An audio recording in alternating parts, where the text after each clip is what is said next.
We'll Let's see what happens. It's going to get on the report card, does not play well with others. I know. So they changed something. Used to be you used to have to enter the URL and the key, Uh-huh. and they changed it so you only do the key. And okay, it did it. All right. So let me click go live on a gram. See if it does it. Show me a preview. So it's spinning. So we'll do that. Are you gonna do the share stuff? Oh, let's go. We're live on the gram, bro. Let's go. What did they do? How'd they fix it? All right, I so don't I'm over know. here. I'm going to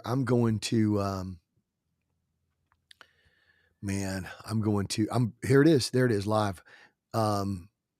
I'm over here, and our friend LJ Harry is here on his story. There's a story over here. I see LJ Harry looking at me. It's we'll give him a shout out. Yeah. YouTube.com/@PPHUPCI. I don't even know what he's talking about, but I just gave him a shout out. There you go. I mean, hey, let's go. I'm gonna go in. I'm gonna update. Oh, okay. Let me switch here. I got another one here. I'm over here. It's there's another live video for me. It says, What? yep, Ken Gurley, using adversity wisely. Okay. Using adversity wisely. I'm going to tell you something right now. I could do a response video to that. And Yeah. my response video is how adversity has used me. I love it. I love it. Hey, no, how about the response video?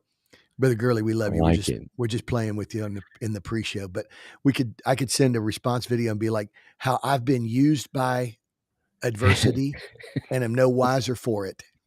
Bro, come on. That's what I'm talking about. I love it. Wouldn't that be great? All right. So you want me to do the share to all the bazillion different places? If you don't care, man, I'll do it. Yeah. I'm on the computer, the desktop version, and it's just slower than molasses. No, I get you, man. Click. All right. We'll do that. We'll go through. I don't. Pastor Richard wants to know, is that a Fighting Illini hoodie? You already know it. I was thinking this morning, Ken, I'm going to start out of the gate hot today. I determined it from the get-go that I was going to start out hot. I had the thought this morning. Okay. You had the thought this morning. I did. One of the reasons that I love basketball season so much is because I don't hear Jack Diddle out of Michigan or Ohio State fans. Exactly. It's like the one time a year that they shut up. It is amazing. It is a beautiful season, so I'm thankful for it. I just want to give thanks and praise to my Lord and Savior for that. Yes. Because it is amazing how quiet those groups just seem to be during basketball season. For real. Hey, you know, speaking of which, and somebody, I'm gonna pose this to our pre 3, 2, 1 countdown crowd. Yes. Oh boy, look at Michigan. All three of them. It's like a machine gun, bro. I love it. I love it. I know how to bring them out. I know how to get them out. By the way, I did see something yesterday. All right. So this is for the comments. This is for the comments, and I'm gonna make this, and then I'm gonna send something back at you. But for those that are already on, there was a little stir. Okay. A little stir about the fact that, I don't know, whatever the network was, NBC, CBS, or whoever it was, that they cropped out. I guess it would be cropped, maybe not. Trimmed out, whatever they do. They edited the video interview of CJ Stroud, and because you mentioned my Lord and Savior Jesus Christ. Yeah. They clipped it out. And that created a little bit of a firestorm, a little bit of like, hey, wait a minute. And so my question is, do you think that that was for all of our commenters? Yeah. Because I got a specific question for you. I just want to let them.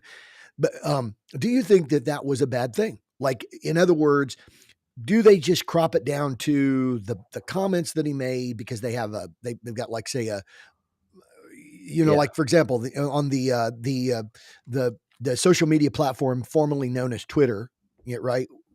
So Right. following Prince is, the artist Yes. formerly known as, Yes. X. um, they, the old 120 character Yeah. limit, Yeah. whatever. Yeah. Maybe they've got a deal where it's like, we've got our policy is we've got like a 15-second clip deal. So we're going to trim it down to, here's the question, here's the answer that's going to be most pertinent to, Yeah. whatever. We're not trying to get, rid of his Jesus. It's just, whatever. Is that the case? Or was there reason for that? Okay. So I want to hear all of our commenters, but I wanted to tell you, I saw something that was somebody tried to use your tactics, Uh-oh. and they had a picture of My tactics. they used your tactics. And I don't know what it is. It's this time of year. It might be seasonal depression. I actually don't take a drink while I said that, but it has a picture of sweet tea, Yeah. and it says, somebody put it up, it says, I don't care what you say, sweet tea is not good. And I thought they're using your tactics because it's Yeah. ranch is, Yeah. and so are they coming at you? I Is feel this, attacked. bro? I feel mean, attacked. it was somebody we know. And I'm just thinking, What? yes. It Okay, wasn't somebody, we'll have to it, dig into that a little bit it deeper. wasn't That anybody we feels care about. personal. No, it was it wasn't anybody we care about, but it was somebody we know. Somebody we know. That's amazing. And I'm like, are they using his tactics, and they've heard him talk about sweet tea, and they're like, yeah. Feels very personal. yeah, I'm going to throw a little rock into the middle of the deal and see if, so here's the deal. I don't know. I'm not sure. I just wondered. So you're saying I was kind of using that tactic today to kind of drop a little grenade because I knew it'd bring out particularly the Michigan guys. It's gonna bring them out. So Right. Well, that's why I brought that up. That's why I said that, was because your statement about Illinois basketball and whatever prompted the Illini, but I wanted to hear people talk about the NBC yeah, deal. yeah, no, absolutely. Yeah, that's a good question. I think they probably the problem is they didn't answer. I don't think I never saw anything an explanation on why they did that. What you Right. just said makes sense because like most people of faith are gonna say, think like boxers Yeah. or UFC fighters, like, I thank my Lord and Savior Jesus Christ for letting me beat the snot out of my opponent tonight and whatever. So it's always awesome. I love that. I hope he recovers from his concussion. Bashing his face in. Uh, but here's the problem: when you have kind of a history and a record of being kind of anti-Christian, there's just going to be assumptions. So Jay Jones makes a good point. He says, what if he had said Hail Satan or Allah Akbar. Allah. They say like Allah Akbar. I know how to say it, but I don't know how to say it reading it. For real. I'm like a 3-year-old. I can talk and have a conversation with you, but I can't read. So here's what's interesting is we started going down this road and we're losing viewers like crazy, bro. I don't know. They don't like what a bunch of wimps. I was listening to this speaking of, let's just go on the offense train. This lady, she's a black lady preaching at I don't know, like a big conference or whatever. And it said, she was preaching, she said, I'm gonna tell you what I'm sick of. I'm sick of sissies. She said, you got sissies waving down the choir. You got sissies. Oh, I saw that one. Did you see it? I saw that one. She said, that was at like a conference, like a general conference or something. She was going, she's like, the women need real men. And I loved it. She kept saying, the women need real men. She said, the women need men with a hair on their chest. Oh my. Wow. It was That's amazing. That's awesome. All right. Well, we got a weather report today from Ken Bastarkey. Heat wave in the Northeast Ohio, in the 50s this week, Ken. It's gonna be What? an amazing it's gonna be an amazing time up here. If this That's is global Northeast. warming, I'm all for it. It's Northeast and Northwest. We're supposed to hit above 60 this week. Sunny skies, as you can see, Ken, right behind me. That's not My that's not a favorite green screen. That's my favorite location, bro. You said as I just saw a FedEx truck go by. in the pre-show, you spotted a ProMedica truck I did. somehow, so It that was is a a it was a live shot. it was a bus. It was like a 26 passenger bus. It's awesome. So Are they green and like maybe green and yeah, blue green. or Yeah, yeah, yeah, green green? and Yeah. blue, yeah. Yeah. So I So, saw it, man. yeah, we got a little bit of work going on at the church, so if people hear noise today, just excuse it. Like, I'll Yeah. try to hit the mute button if I have to, but we got some work going on, so it'll be all good. Mhm. Be all good. Yeah. Alright, we've offended as just about as many people as we possibly could right out of the gate, so we might as well just go ahead and get started. For real. And by the way, before we go 3, 2, 1, here's the thing about look, we talk about global warming. The people that have always lived in the places that are most vulnerable for global warming have always pejoratively termed us as That's a great one. flyover company or country. Just Right. flyover country. It's just, it's just the Midwest, just flyover. Here's the deal. So, okay. So you went and built your mansions and your cities and whatever right there right on the ocean and the shoreline. And it's like, this is where it's happening. And they're just flyover country. And, but we're providing you with your food and whatever. But anyway, be that as it may, here's the deal. If the water rises, and you got to move back a few feet and you got to come to the Midwest or whatever. And we become, sort of the place where the weather is nice. A lot of times it's not too hot in the summer or whatever. You know what? Hey, sorry. Hey, listen. Listen. I love it. People need to understand, they're listening to us, that they need to understand our love of sarcasm and irony. Exactly. All right, you ready to get rocking and rolling? 3, 2, 1. We're up on Instagram. We got that worked out. So I think we're shared out. We're ready to go. People can get the word out, let people know what's going on. We probably won't be as offensive as we've been. I don't know. No promises. We may talk about ranch and Michigan basketball. What's funny is what's Juwan funny is I Howard. feel That's offensive. Juwan Howard is offensive. That's what's offensive. Bro, you are going to be offensive because I couldn't help myself. Here's the deal. Sometimes you don't know what's in the cup, right? Here's my deal. For those of you that are watching, you can see this cup. I don't know what this is. This is probably some idol figure. I've probably been drinking idolatry every single day. I don't know. Here it is. But anyway, but here's the thing, right? But here's the deal. But here's Chris, but here's the deal. People are like, oh, he's drinking idolatry. Here's what Paul said. Paul said, God made the cow, right? God made the coffee. There you go. And by the way, in the Old Testament, we've been reading the Bible through. This is a little deal. We could do 3, 2, 1, and this might be good for it. But we've been reading the Bible through, and it seems like in the Old Testament, bro, everything you touch makes you unclean. You could touch a beetle. All right, you just did a Scottish accent on that. You could touch a beetle. You could touch a beetle, and it'd make you unclean. And modernism, Patrick. Yeah. Exactly, bro. And you could touch a beetle, it makes you unclean. But here's the deal. Here's what's crazy. But Jesus said, the law said, if you touch the altar makes it holy.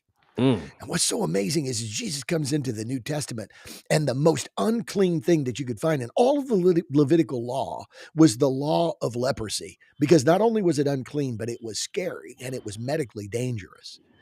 And here we go. Jesus comes in and Jesus touched them and said, be clean. My. Because Jesus was holy. Jesus was the altar. Jesus touched them. So things that were unclean that touched Jesus did not make him unclean. Things he touched made them clean. Let's go. My God. Yay. My God. Start the See, organ on 3, 2, 1. Tony Richard tried to get you distracted, but you just kept on flowing right on through it. No, So that's good. All no, right, here we go. Let's go. Let's yeah. go 3, 2, 1. I got a moment of quiet of work down there, so I can get rolling. Here we go. 3, 2, 1. Hello, everybody, and welcome to the Mobilized Church Podcast. This is Chris Dillingham alongside Big Brother Ken Dillingham Jr. the third on this glorious, as you can see if you're watching behind me, this glorious February day, Ken. It's beautiful outside. It is. It is absolutely beautiful. I love it. I love this, Chris. This is my favorite. This is my favorite location for you to broadcast from. I just love it when you're there. We get an opportunity to look out, and one day I remember you had sunshine coming in, and as the show progressed, it kind of moved in different places, and you're kind of ducking it a little bit. It's not the ideal location No, per se. we've seen snow, we've seen rain, deer. There've been deer out there Isn't at that times. a song? I've seen the snow. I've seen the rain. I don't know. That's like an old 70s song. Hey, Crosby, Stills, and Nash. I don't even know. That's before my time. So yeah, to remember things.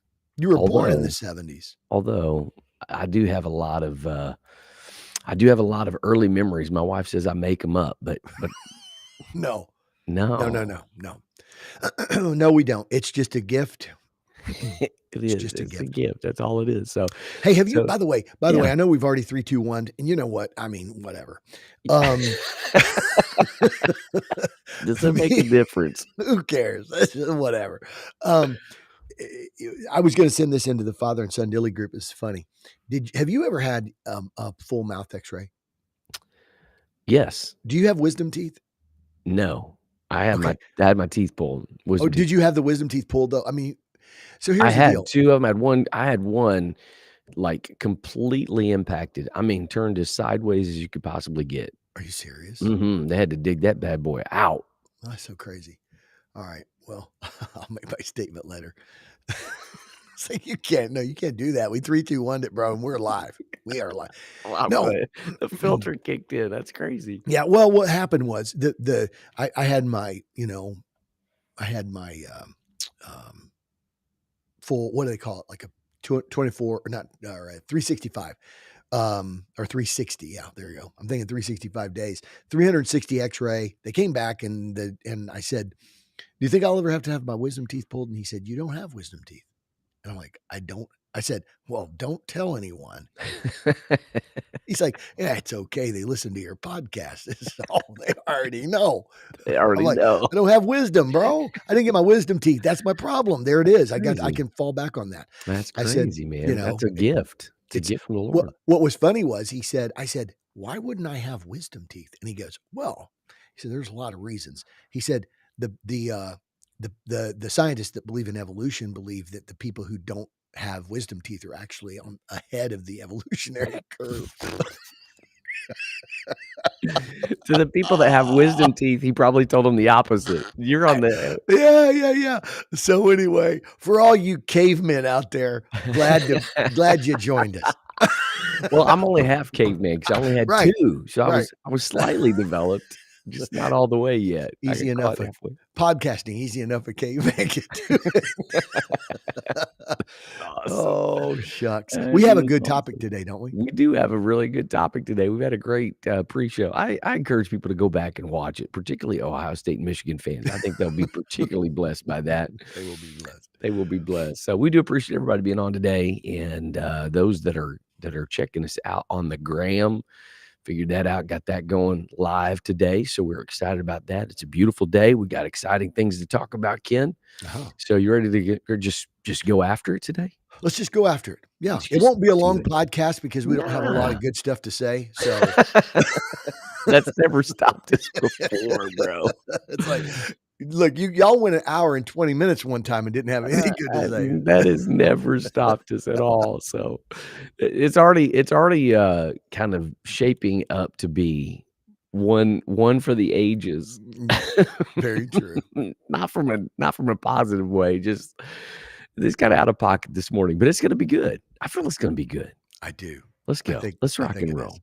I think All it right. is. And by the way, let me tell Yeah. Gary Gauthier just needs to know, you just need to understand, I don't need a comment in the comment section to derail me.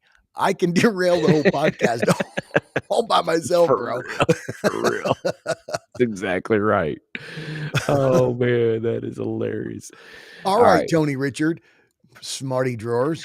You said 35 minutes. we had a guest on. What'd you do? Go back and time it? For crying out loud. We'll You get can just some tune out right now, we'll buddy. get some shade thrown. It's me, bro. I'm the problem. It's me. Is that a Taylor Swift song? I don't know. The only reason I know it is because my wife says it. That's all I know. So if I just quoted Taylor Swift, hold on. I need to take a moment and just repent. You need to make a I don't touchdown I and don't want to dive into the Taylor Swift uh whatever debacle. Anyway, all right, you yes, ready to go? Let's go. I am. All right, here we go. So, well, this is why we're trained professionals because we can shift right into the flow, Ken, of the conversation today, and Yeah. it's going to be amazing. So here's what we're going to talk about, and so this could be a little controversial, maybe Let's just a little bit controversial. So there's a lot of conversation. So we had an opportunity to get connected with some people that have that do the mission kind of in a unique way. ah, good And setup, bro. yeah. God, what a trained professional you are. It's so for real. So c it I think it's in a lot of ways kinda challenges to kinda think through some things about how we, how we look at the mission, how we do the mission. And so kind of started this conversation here. And so here's what I'm gonna do. I'm gonna set it up and then throw it to you to kind of help uh Hmm. define some things Okay. so that we know really kind of what we're talking about, right? Okay. All right. So in these meetings and in these conversations, one of the things really came out was a concept or idea that they kind of termed decentralizing the mission. True. Okay, decentralizing the mission. So what I'd like for you to do is just kind of define All right. what they're talking about when they're talking about what is centralized mission, what is decentralization of the mission, Mm. how does that affect us? So let's start with the definition and then talk about what that looks like. So when we start talking about this, there's probably going to be some people that start to like question what does this mean? Kind of preservationist mode and whatever. What does this mean for the church and as an apostolic Mm. church? What does that mean? What does that look like? So we're going to kind of address those things, but define it for us. Let's get this kicked off and then kind of take it from the definition and then what that means to us. Okay.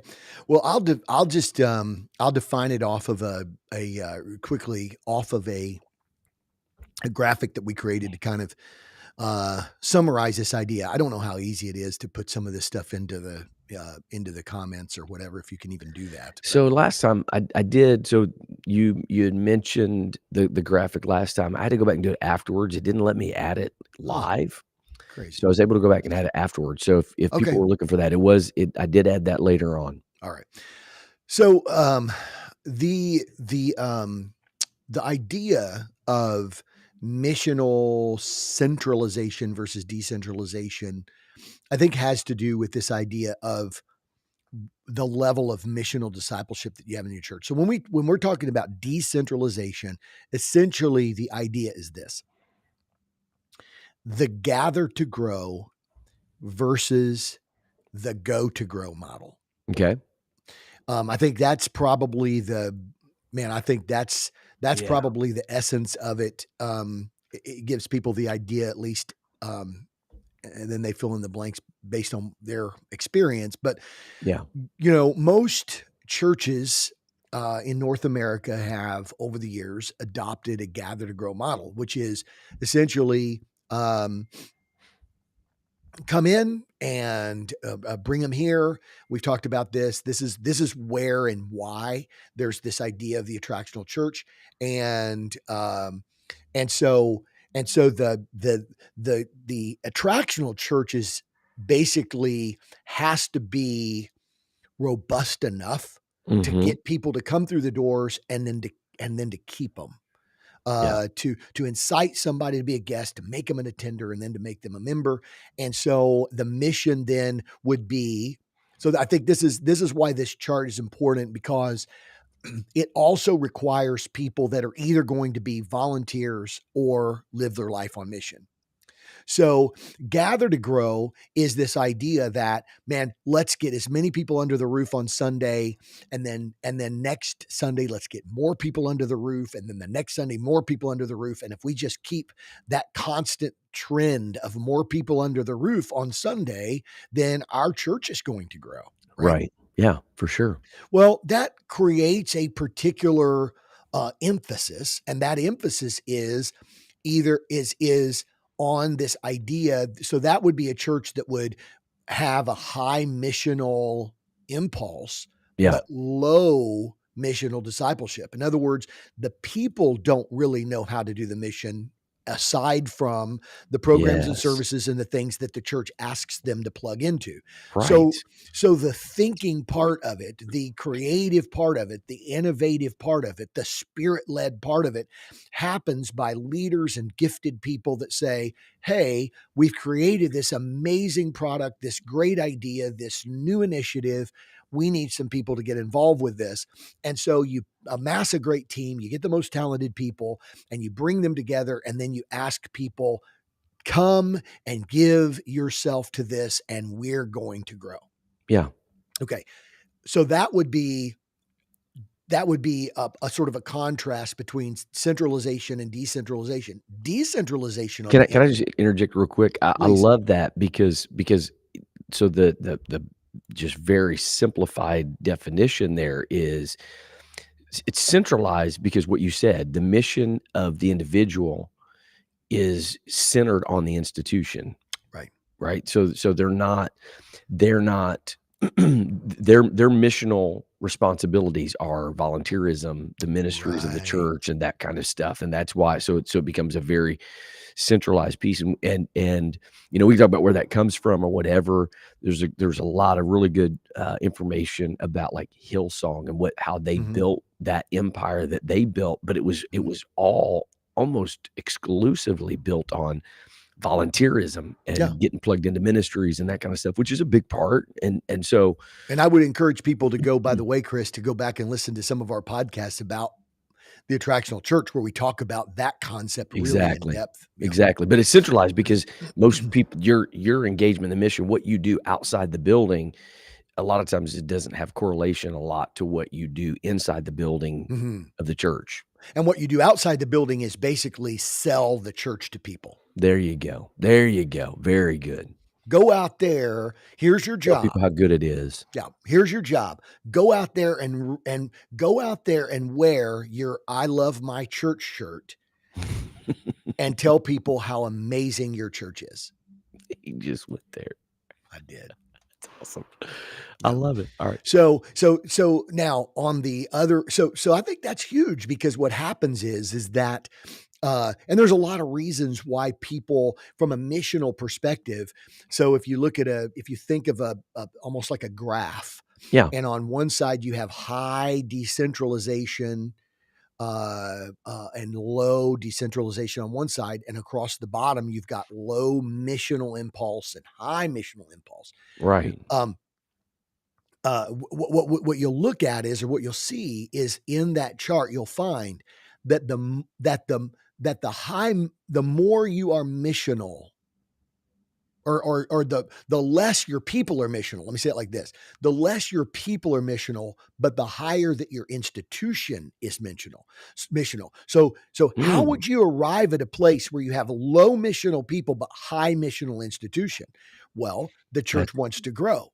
yeah. And so the pastor's preaching it, and they've got there's a new initiative that we got, and we're like, hey, we've got an attendance record we're going to beat. We have our record attendance, and Easter's coming up. And so we have a record attendance that we're going to beat. People aren't actually living on mission, which is bringing the light to dark places and bringing recovery to dysfunctional people. And through the introduction of the gospel through relationships, it is wearing the latest iteration of the church campaign advertisement shirt, Yeah. just like you would wear if you became a multi-level marketer. You wear your shirt and it's like, so people will ask you about it. Yeah. Right. Yeah. So so basically that's a tool that sometimes churches give to their people. Hey, go wear this. And they go out and they're like, oh, dude, tell me about that, whatever. And so that they can sell the people in their church. Uh, High decentralization and high missional impulse by the people would be very interesting, because that's where we're really going for. Because decentralization, right? Decentralization is, we're still going to promote the mission at the institutional level, the corporate level, not an institute, but at the corporate level. But what we're going to do is we're going to empower you Yes. to actually personally carry the mission with you everywhere you go. Yeah. And the beautiful thing about that is that it is the force multiplier. If you could get, if you have a church of 200 people and you can get 50 people that are living on mission everywhere they go, then now you've got high decentralization, but you also have a high individual missional impulse. And so I think that right there sort of frames this Yeah. whole idea of centralization, decentralization. It requires the people to become really the mechanism of the mission. Man, I got so many questions and just so many different ways we can go on this. I definitely want to get to. I want to talk about why why some leaders and some people are resistant. I want to talk about like resistant to decentralization. I want to talk about maybe some of the risks, Oh, it's great. and swinging pendulum and all that kind of stuff. Like can you become too decentralized? Is there a Wow. need for some level of centralization and whatever? But Yeah. before we get to that, so I guess here's my question: is how in the world Yeah. did we get to a place where where the majority, like, so you're talking about on the graph, the majority of missional efforts are are centralized efforts in the building, centralized efforts like you're talking about, the selling people on the church, getting people to come to the church and that kind of stuff. Hmm. I know we've talked about attractional model, but just I think it is important to have the conversation and just continue to reinforce, like, the missional commandment of Jesus is individual.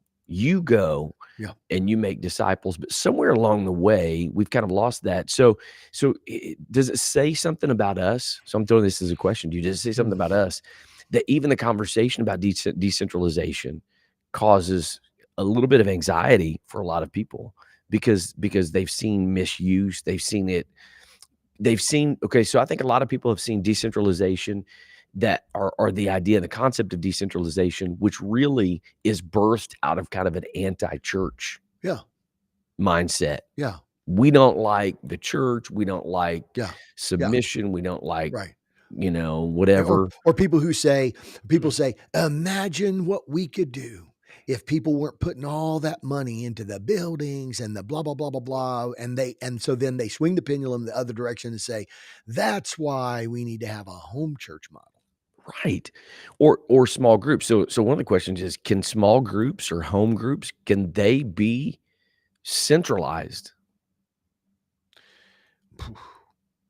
Or said a different way, can you have a home church that's decentralized but still sterile? Exactly. And that's the If your challenge, like, church is sterile, if your church is sterile and they're not reaching people, the problem is not, this is the deal.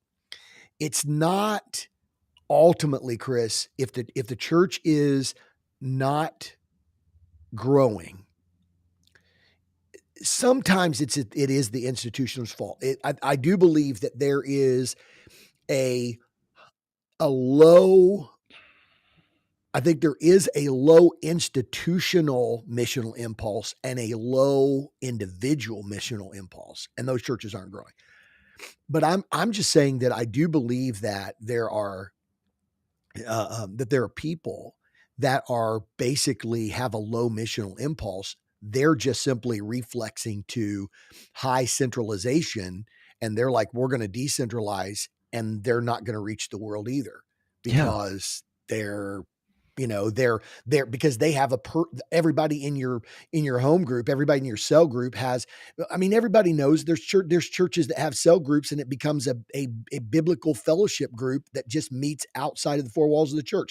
They could be no more or no less effective if they just met in a Sunday school room, but they feel really cool because it's like, oh, we're not meeting we're out in our neighborhood. Well, okay, good. I mean, that's fine. Like, Yeah. whatever. But if you still have a low personal missional impulse, you're still going to be sterile. Your little home group, your little home church group is still going to be sterile. Yeah. Yeah. And I don't say little in a downgrading way, like your little, whatever. I'm saying Pejorative, to use your word. no, right. I'm not using it in a pejorative context. I'm just saying little compared to, Yeah. we've microed Man, it. that's such a good point, bro. It's not the size. It's not the size. Yeah. You can have sterile big church meetings, you can have sterile small group meetings. That's it. And so the issue is not the size. The issue is, again, kind of what is the operating system, which is kind of one of your big platforms there. Like, what is the operating system that drives it? So for example, we encourage our people to be engaged in what we call X groups, multiplication discipleship groups. Right. And the reason that is not what that is it's designed to be discipleship relationships that are birthed out of individual engagement in the mission, right? So they're finding, right? They're finding disciplable people out in the world, and then they're There it is. bringing people into that group. So they're Yep. engaged in the mission. So that's the Yeah. individualized mission, Yep. not, hey, we're going to put you in this small group to just because we want to make it a smaller group. Bro, that's the thing. I think ultimately at the end of the day, we are in currently, in this process. I think we're currently in a place where there's a lot of discussion going on. I think a lot of the discussion that's going on about this revolves around some of it revolves around sort of the deconstruction idea. Uh, uh, so I think it's important for us to at least address the idea that we believe that gathering is biblical. Yeah. We Yeah, sure. believe, right? We believe getting to come together on Sunday. And we believe that there's also, a missional thing that happens in that. I think the Sure. thing that is important for us to recognize is that when we're having this discussion, we are not discussing ecclesiology. We're discussing missiology. Yes. In other words, we're not discussing church government Yes. and church organization. We're discussing missional methodology. So I think at the end of the day, it's important for us to recognize that there are a lot of reasons. There are a lot of reasons why people want to decentralize. And most of those decentralization reflexes Yeah. are a deconstructionism. Hmm. A deconstructionism. I want to say, man, I don't want to say angst. Mhm. Sure. Maybe that's a good word, right? Sure. Sort of or maybe it's like an institutionalism angst that is there's an institutionalism angst that is saying from an ecclesiological perspective, people are moving toward decentralization because there's sort of a deconstructionism in the larger scope of Christianity. It's becoming sort of popularized ex-evangelical, you know, Mm. not evangelical, it's ex-evangelical. And so there's this ex-evangelical movement, there's this deconstruction movement, and so on and so forth. And what it is it's a reflex to what they see as either the sins, the brokenness of the, I mean, I've heard, misogyny, I've heard Sure. the Sure. abuse, I've heard all of those things that they say happens inside the institutional centralized context. And so theirs is an So good. ecclesiological reflex to an institutional angst. We are not discussing that. We're not part of that. We don't believe in that. Amen. We believe that God set up the church and he said, I will build my church. And we believe that there will always be a centralized component, which is church government and hierarchy and authority. And we believe in gathering and all of those things. Okay. Excerpt Yes. that clip and play it over and over and over, because while we believe that decentralization is necessary. We believe that decentralization is necessary in a missiological context. And it's not the result of angst. Yes. It's not the result It's so of good, bro. any kind of bitterness.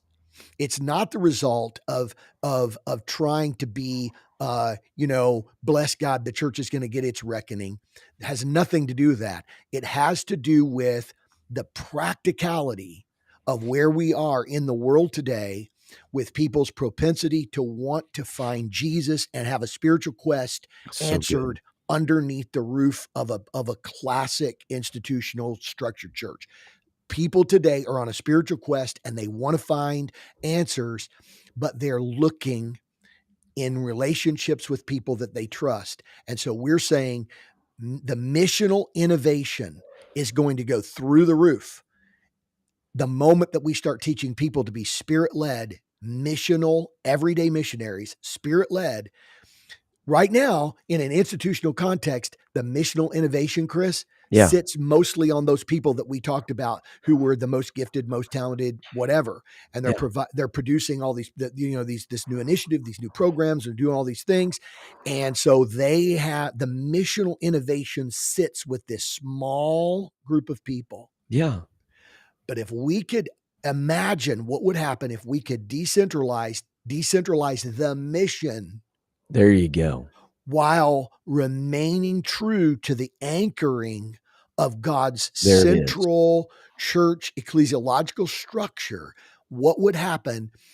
How would missional innovation go through the roof as the Spirit of God speaks to the hearts and minds of people of how to reach people in their where they learn, live, work, and play? Absolutely, man. As you're talking there, I couldn't help but think of, the concept that we've talked about redeeming the terms. Yes. And there can be a lot of motivations and reasons, for people, like you mentioned, for decentralization. Yes. Some of it could be well-intentioned.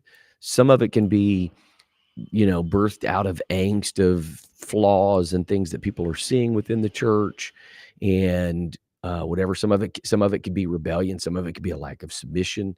I mean, there's all kinds of reasons of why that can happen, and I love how you set that up. What we're saying is the reason that matters is that the most, effective way to reach our world Uh-huh. is for the individual to be living on mission on a consistent basis in every place, every day where they live, learn, work, and play, right? Right. That's true. That's the component that brings multiplication. That's the component that can reach into places where the institution church can't go, right? That's right. And so what we're talking about is when we talk about decentralization, we're not talking about following a cool trend. Yep. right? Some of it can be some like, so talk about different motives. What are the motivations? Some of it can be, well, like this church went to small groups and they blew up, man. It just went bananas.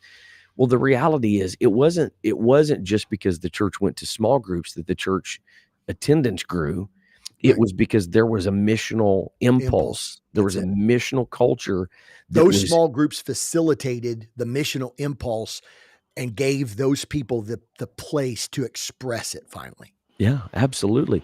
So here's my question. Okay. Yes. So we could have a couple different conversations. All right. We could talk about from a uh, church leader pastoral standpoint of how to Okay. move, but we talk a lot about that, and that's kind of what we do in a lot of ways. Is how do we help churches create the culture, the operating system within their church Yeah. where the individual has the missional impulse? That's where Jared the mission happens. Jared Staten actually he made a statement Yeah. that said in our comments, and by the way, we love the comments. You know, I mean, we love the comments even from foreign countries and whatever. Um, Yes. right, you know what I'm saying? Um, Exactly. but he made a statement. He made a statement back in the what was it, the 1046 mark. And he said one of the hardest battles is taking institutional people and moving them to missional mindset. I totally agree with that. And I'm thankful. Hey, Omaha, Nebraska, the whole city is watching our podcast right now Right? on YouTube, and we're so glad that the city of Omaha, Nebraska, has joined us. Apparently, Omaha, Nebraska, has voted. I don't know how this has happened so quickly, but Omaha, Nebraska, at the 10:55 and 31-second mark, said not true, one of the greatest statements of social media of all time. Uh, it's basically, you don't have to have any kind of a qualification of what you're talking about, whatever. It's just not true. We're so thankful that the missional experts of Omaha, Nebraska has come on to tell us that that was not true. So anyway, but with that being said, I think, I think that Jared Staten, I totally think that this element is something that is so crazy important, bro. Yeah. Because what he's talking about is and saying that this is the one of the most difficult things. This is the challenge that we find in our coaching network and in our cohorts and whatever, that pastors really do want to make that happen, but they're having a hard time making it happen. Sure. And bro, it's so crazy because I think that from the standpoint of decentralization, of people sort of picking that up, I personally believe that that we're living at a place where individuals, Yeah. people have sort of become, how do I say this, that people have become, that's become the expectation, Yeah. that it's become how they are expected to fit into the system. Sure.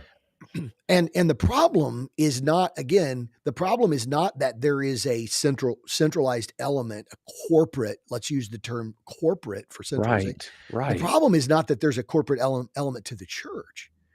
The problem is that the way people see themselves fitting into that corporate structure. Sure. Here's how you serve, Yes. whatever. Here's how you serve. Here's your role here. This is the church. Yeah. And I think this is the conversation that we could have, and we've had this conversation in the past, that the church isn't the brick and mortar building, all of those things. I think that at the end of the day, I think the bottom line is that the church, when the church got to the place that there was a priest laity gap, Yeah.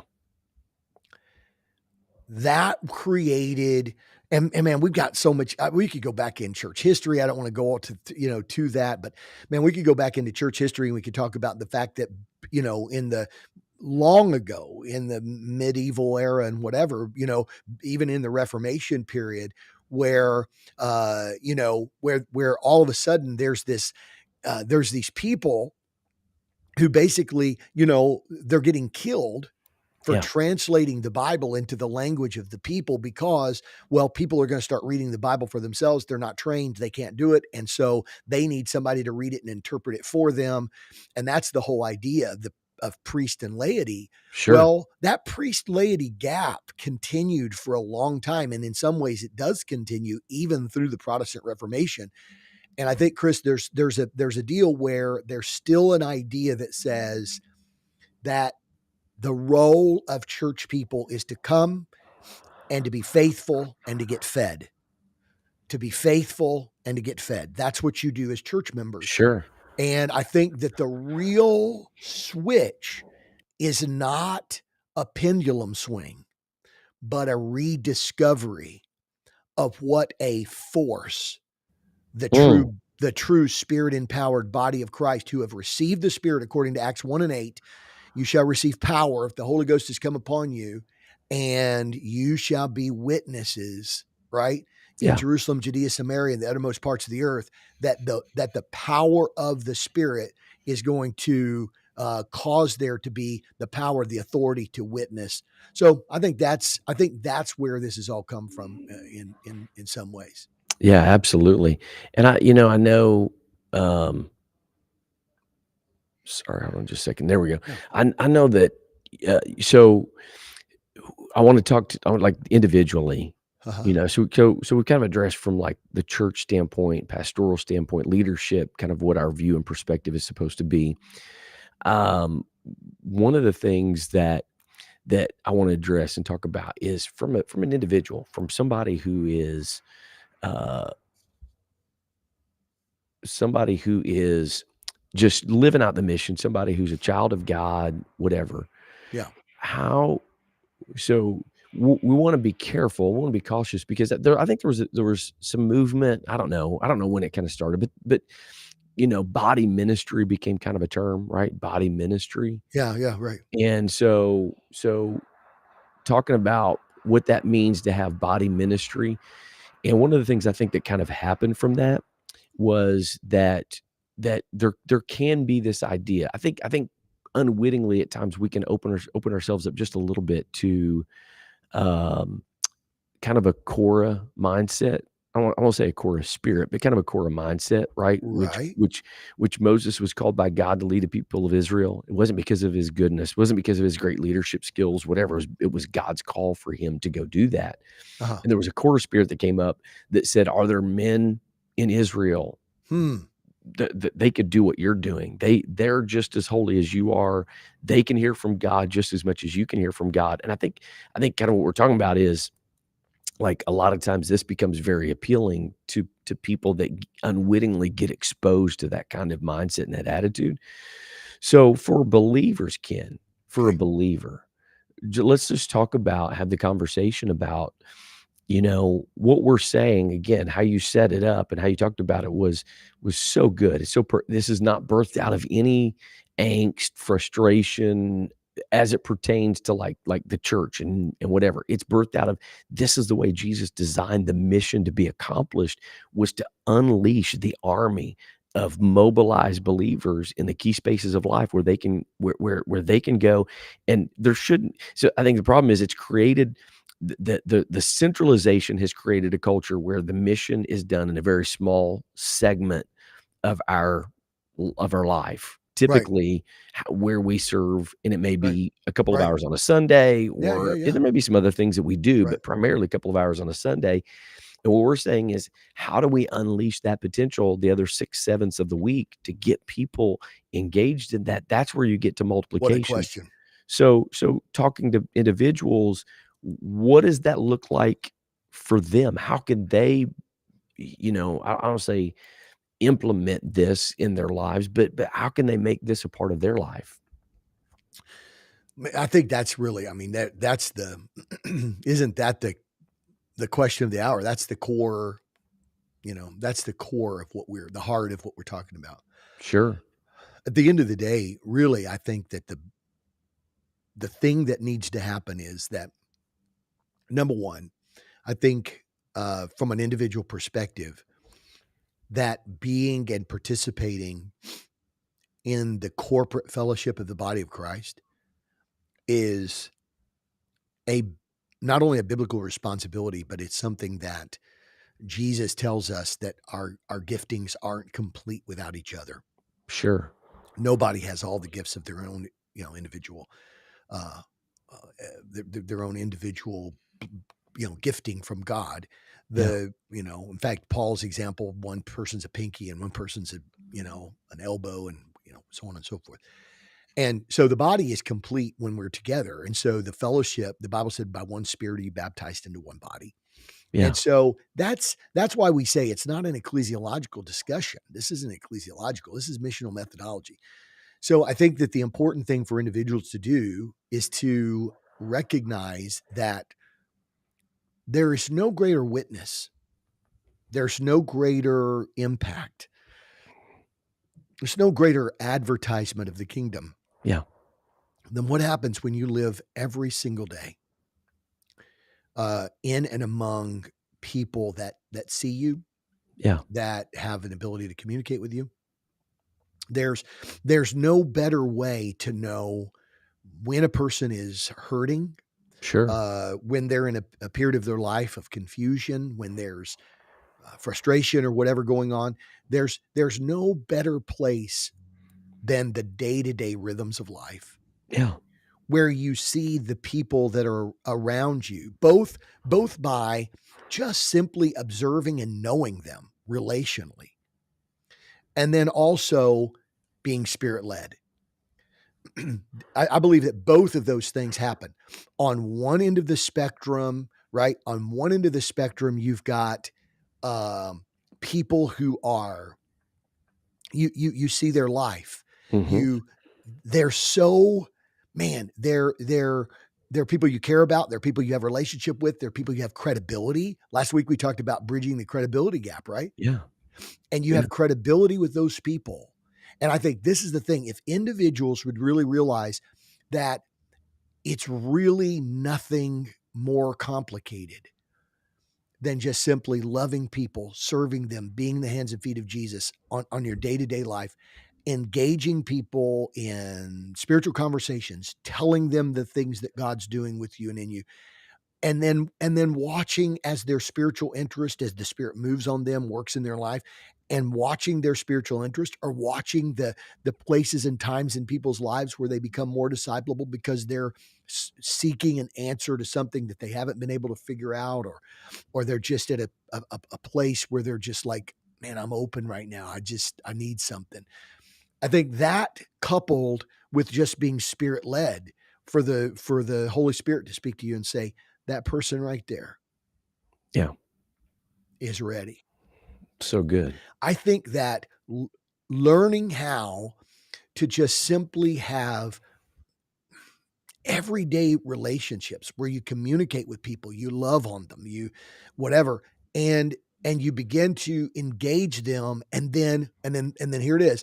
The moment that you notice that they're not spiritual, the moment that you notice that they're spiritually hungry, or that they're spiritually open, it don't then reflects to the missional methodology of centralization, but stay at that relational level to determine how disciplable they are through introducing the better way that Jesus is trying to bring in their life, through introducing to them Man, the that's kingdom of so God. good. It's so good. And kind of as you're talking there, I was thinking about kind of one of the things that spurred this idea for the podcast today was a discussion about kind of a newer term. I say newer. It's been around a little while, but kind of a newer idea and concept, or what's called micro churches, right? Yeah, right. And as I was kind of thinking about micro churches.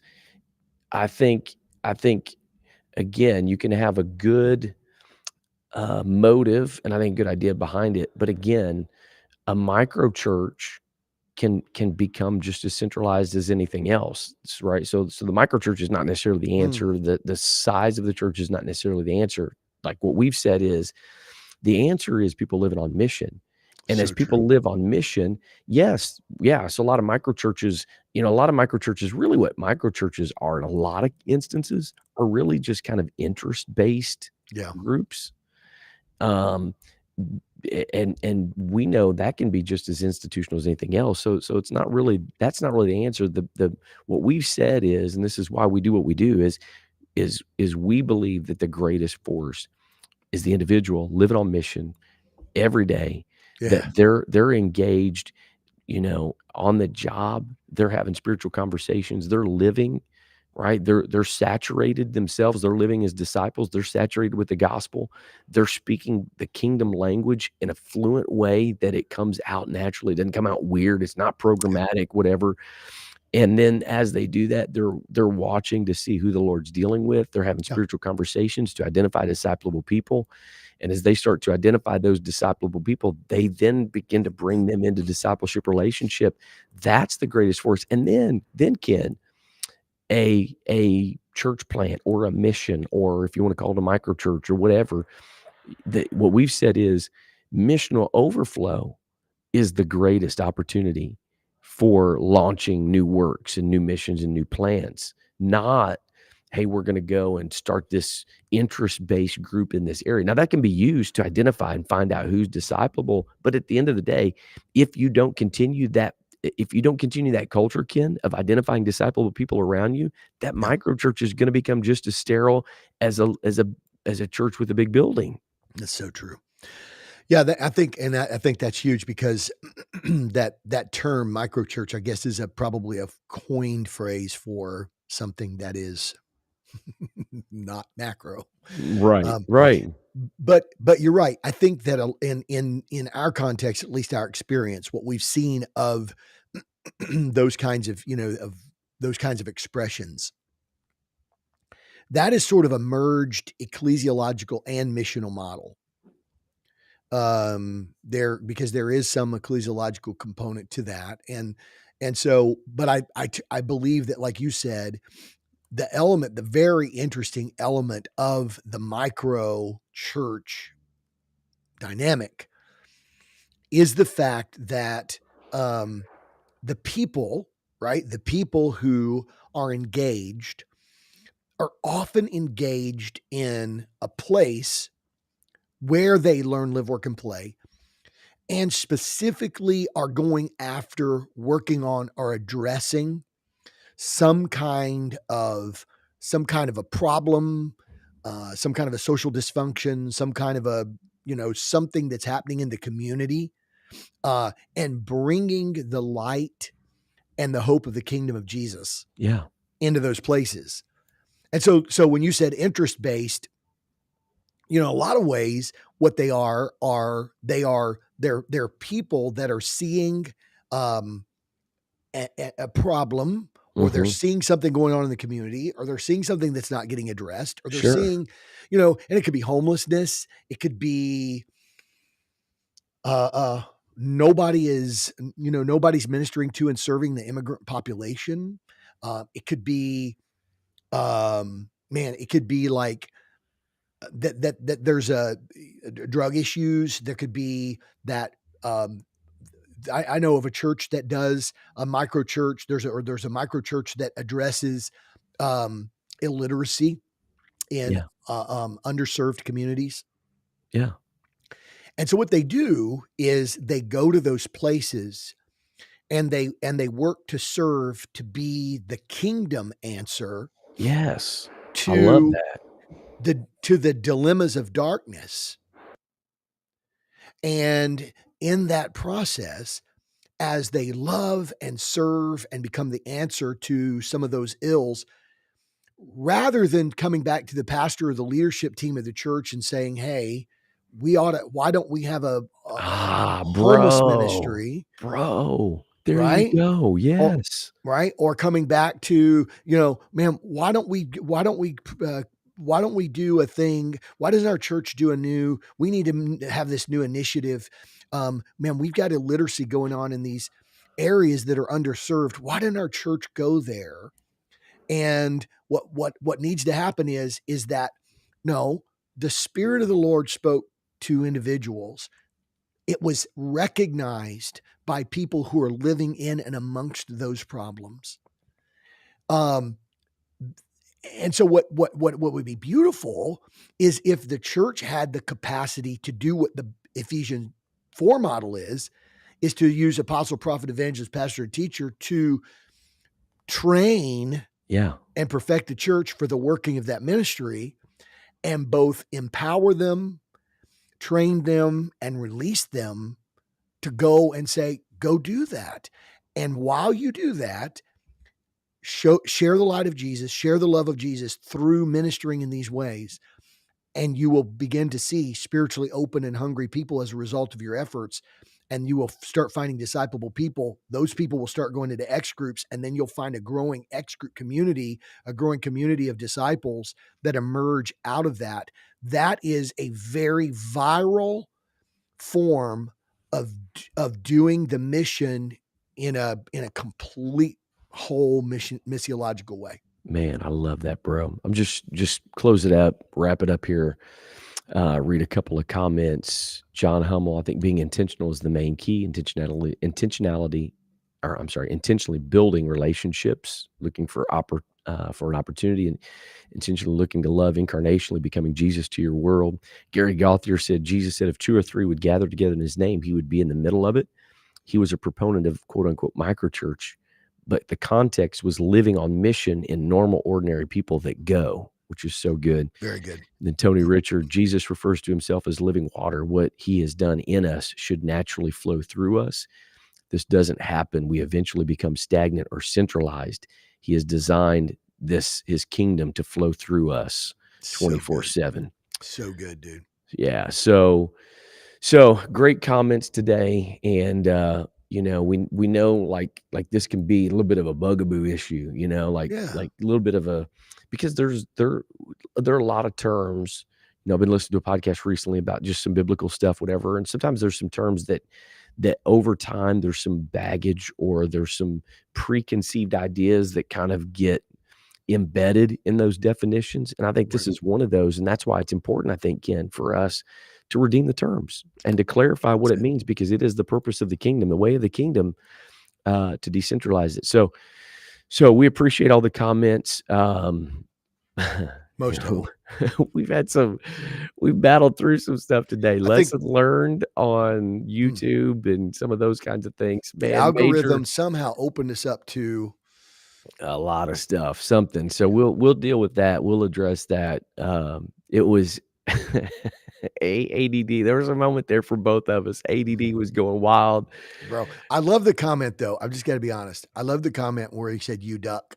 And I thought either that's somebody who's messing with us, or I'm like, and then he changed it to "you suck." And I'm like, no, actually, you had it right the first time. We were ducking. We were ducking. Somebody with ADD, man. There was a couple moments that both of us, like, some glitchy stuff was going on, but we survived. All my comments left. I know. They did come back for me eventually, but so anyway, whatever. But that's why, bro. That's why we're trained professionals, right? It doesn't phase us. Exactly. So thank you for being a part of this great conversation, except you crazy people on YouTube. Other than that, we appreciate everybody else for commenting and being a part. Right. We're going to come back next week, Ken. We're going to come back next week better than ever. Good deal. I take that prophetically. There you go. Thanks for being a part today. Check us out, social media, dillinghamgroup.org. We'd love to connect with you. We look forward to coming back to you next Tuesday around 10 o'clock. Until then, go live mobilized. God bless.